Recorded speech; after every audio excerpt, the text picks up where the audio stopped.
আসসালামু আলাইকুম দর্শক, আশা করি ভালো আছেন আপনারা। আজকের ভিডিওতে আমরা খুব করুণ চিত্র তুলে ধরলাম আর এলাকার রাস্তার করুণ চিত্র। আসলে নহইলি তো নহ, ঠিক আছে না? কেউ দেখি যে এই জিনিসটা বহুত দিন ধরেই বহুত মানে আগে প্রায় 2.5 থেকে 3 বছর এই রোড এবার কাজ করছে এবং দীর্ঘদিন মানুষ কিন্তু খুব কষ্ট পাই, এখনও কষ্ট পায়। রোডের বিভিন্ন জায়গায় খালাটা লই গিয়ে হাঁস ধরছিল, খুশি হইলাম যে মনে করছি যে ফিজটা লাগবে, সুন্দর রোড হয়ে যাবে। কিন্তু আজ 2.5 থেকে 3 বছর ধরে মানুষের যে ভোগান্তি গান প্রহার ইয়ান আসলে বলার ভাষা নাই। আর হয়তো বুঝছেন না, এই রোডের অবস্থা মানে খুবই খারাপ। আসলে এই এলাকার কোনো মা বাপ আছে বলে তো মনে নয়। এখন যেহেতু নির্বাচিত সরকার এসেছি যাবে প্রায় 3 মাস আগে, আর আরেকজন এমপি সাহেবও আছে, ঠিক আছে না?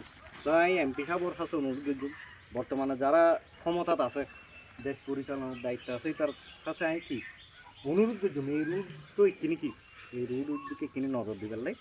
হলো যে ফটিকছড়ির 18 নং ধর্মপুর ইউনিয়ন পরিষদের এই রাস্তাগুলো আওতাভুক্ত বিবেক গুলফৈজ লতিকে গুলপুকুর পাল লতিক রাস্তাগুলো এর ফরতন শুরু করে একদম হস্যারঘাট লতিক যদি এই রুটটা হয় তাহলে এলাকার মানুষ মানে খুবই উপকৃত হইব। সাথে সাথে এই যে এটা বিভিন্ন আরেকটু সামনে আছে,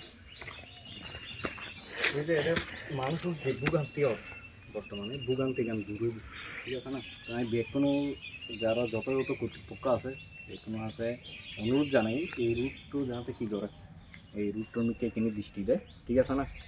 আমি ভিডিও তো ওনারা দেখাই রুডিবের পরিস্থিতি কীরকম, হ্যাঁ এই ওনারা অবশ্যই বুঝতে পারেন, ঠিক আছে? ধন্যবাদ দিয়েছেন।